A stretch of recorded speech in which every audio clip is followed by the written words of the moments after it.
1248个背光分区，2000尼特的峰值亮度，60瓦的音响配置，75英寸，6499块钱的价格，嘿，这个对标谁？雷鸟鹤724款的目标应该是非常清晰了，那能不能打得过呢？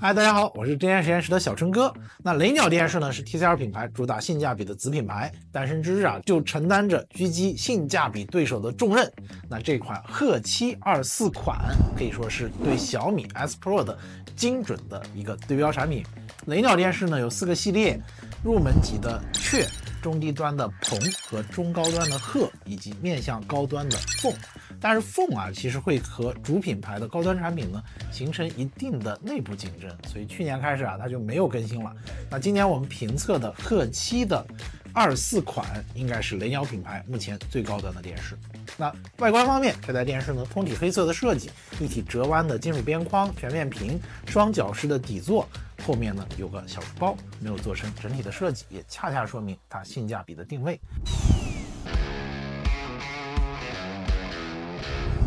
我们把后盖给大家拆开，可以看到呢，线路板的排布呢也是保持着鹤6 24款类似的设计，中间这个大大的低音单元还是比较有特点的，说明呢它的音响配置是比较高的。当然，低音单元的位置呢有点靠下，做工依然是大厂的风范，规规矩矩，平平整整。60瓦的音响配置，音箱的体积呢明显是比较大的。那我们对比一下小米 S Pro 的75英寸，可以看到呢用料啊基本上大家都一致，不过 TCL 产品呢主板啊都是在左边的啊，大多数品牌呢主板是在右边的。S Pro 呢这么一对比就可以看到啊少了低音单元，后背板呢它是由2块拼接而成的。从造型和配色而言呢，小米更偏公版，雷鸟呢有一些改进。整体上两台电视外观差距呢不太大，和我们刚刚评测完的鹤6 24款一样，鹤7 24款的电视主控芯片依然是联发科的 MT9653，所以呢接口2枚满血的 HDMI 2.1 接口，2枚 HDMI 2.0 接口，1枚 USB 3.0 和1枚 USB 2.0。那面板方面同样是8斗的 VI 面板，144赫兹的刷新率。其实改进主要是在背光分区，75英寸1248个，65英寸960个。我们呢给大家列出来鹤6的24款和鹤7的24款，还有小米 S Pro， 大家一对比这个参数就可以看到差距在哪。那我们实测呢，这台电视的静态对比度15394:1，动态对比度22806:1，增加分区啊，对于对比度的提升效果非常明显。那这个动态对比的表现已经是 A 优秀级别了。那我们评测过80多台电视里面呢，它的排名可以到24名。亮度方面，实测 SDR 的最高亮度1658尼特，标准模式下测的 HDR 峰值亮度1787尼特，都是 A 优秀级别的表现。那在 HDR 峰值亮度上，鹤7 24款呢比小米的 S Pro 还是要低一些。在亮度提升的同时，可视角度的表现呢确实不太行，观看角度达到14.14度的时候呢，亮度呢就衰减到了75%，那这个呢算是 D 较差级别，排名第57。那和小米 S Pro 一样，雷鸟鹤7 24款呢也没有抗反射膜，抗眩光的表现也一般，有明显的反光和彩虹门的扩散。那现在抗眩光的表现其实已经是区分入门级高配置电视和真正的高端电视一个非常重要的指标。那在运动补偿方面，这台电视最上方低速和中速移动的竖块和文字呢有轻微的中度破损，下方高速移动的竖块和文字有轻微破损，那表现呢是相对比较一般的。球赛的片源当中，高速运动的足球和球员跑动的时候的顺畅度啊也一般，都有轻微拖影的情况。所以从硬件上来分析呢，关键的分区亮度给的是比较到位的，抗反和可视角度、运动补偿呢则相对一般。那毕竟2024年的 Mini LED 的新品和小米 S Pro 一样，在这个价位段，它的规格也是找不到几个竞争对手的，性价比呢应该是非常高的。那我们来看画质的实际表现。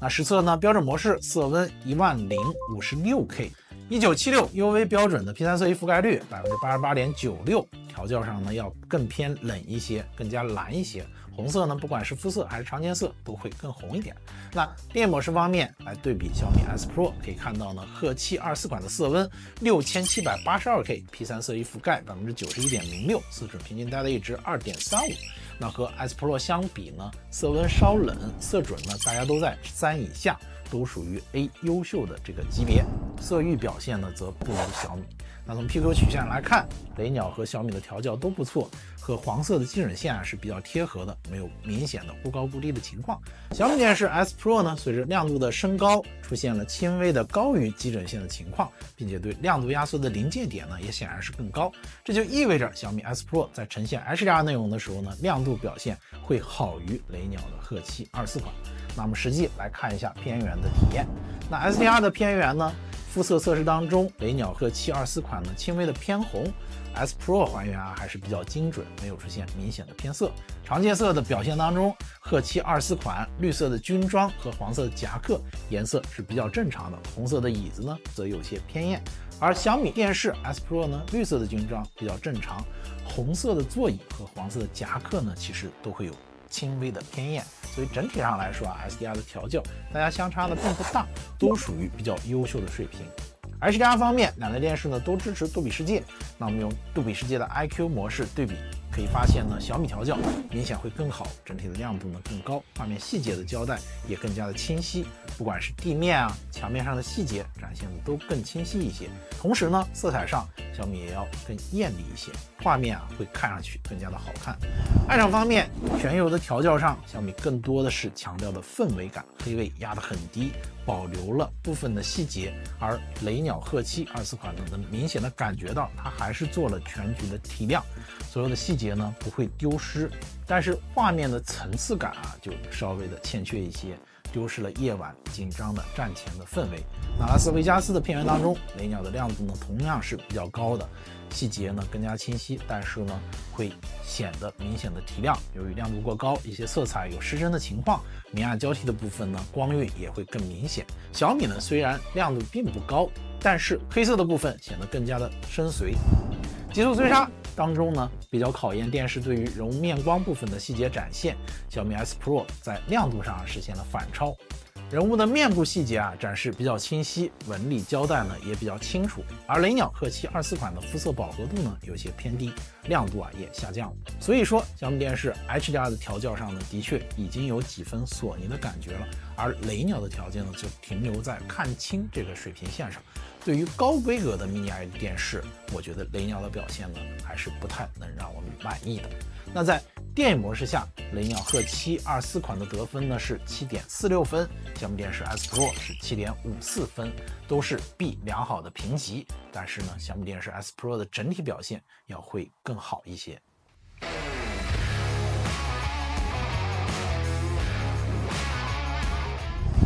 那我们调整到游戏模式，实测色温6665K， P3 色域覆盖91%，色准平均大概值3.5，整体的调教呢和赫六24款基本保持一致。当然，因为规格更高，所以呢 HDR 的画面表现会更好。对马岛的游戏当中，整体画面立体感更好，而黄色和绿色的树叶饱和度呢则有些偏低。非法22，红色的球衣，绿色的草地有些偏艳，曼城蓝色球衣相对正常。使命召唤18，暗场画面细节和墙上的纹理立体感都不错，探照灯亮度更加突出，暗处的墙和箱子的纹理细节表现也都是不错的，所以玩 HDR 的游戏拿这款电视还是比较爽的。值得一提的是呢，雷鸟这次新固件更新了游戏增强器的菜单，支持辅助瞄准，和以前我们在 LG 电视上看过的 HG、IG 的功能，其他一些画面调整的选项也不错。所以这一点我觉得是的确值得表扬的。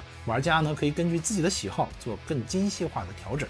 那主机兼容性方面呢也没有什么意外 ，Xbox 全部都支持 ，PS5 的兼容性也全部都支持。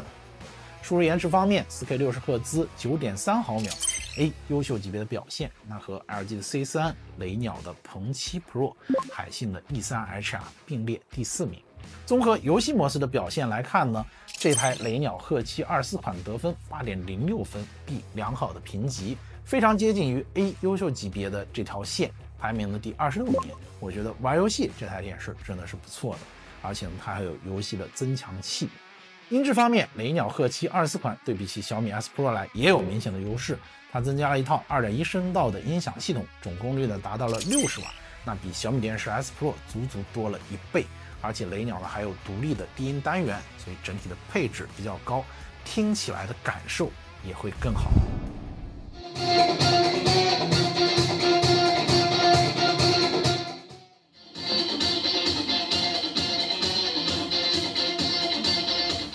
实际呢，响度、3频的均衡度都是不错的，体验我觉得是要完胜小米电视 S Pro 的。音质评分6.69分，B 良好级别，排名第28名。那这台电视呢，最终评分7.64分，比起鹤6 24款得分的提升非常明显。整体的性能和价格在这个价位段当中啊，能和它 PK 一下性价比的，也的确只有小米的 S Pro。那我们总结一下这台电视的优缺点：先级分区、SDR、HDR 亮度都达到了 A 优秀级别的表现。那游戏兼容性比较好，有游戏增强器菜单，支持 HG、IG， 同级别音响配置是比较高的。然后呢，没有开机广告，这都属于它比较好的点。那缺点方面呢，可视角度比较一般，屏幕抗眩光表现一般，高阶的 HDR 偏远，暗场的调教呢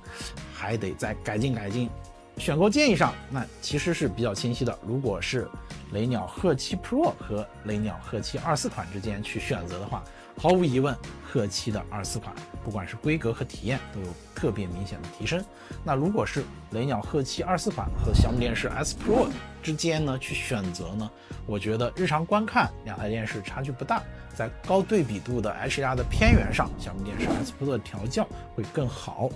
玩游戏的时候，则雷鸟鹤7 24款明显胜出。也就是说，当你需要更好的音质玩游戏、日常看剧，同等价位，这款雷鸟鹤7 24款的表现都会更好。如果你需要更好的 HDR 的表现，那小米 S Pro 的表现会更好。好，以上就是本期视频的全部内容，感谢大家收看。如果对于这两台电视有什么更多的问题，可以在评论区留言，我们聊聊看。好，再见。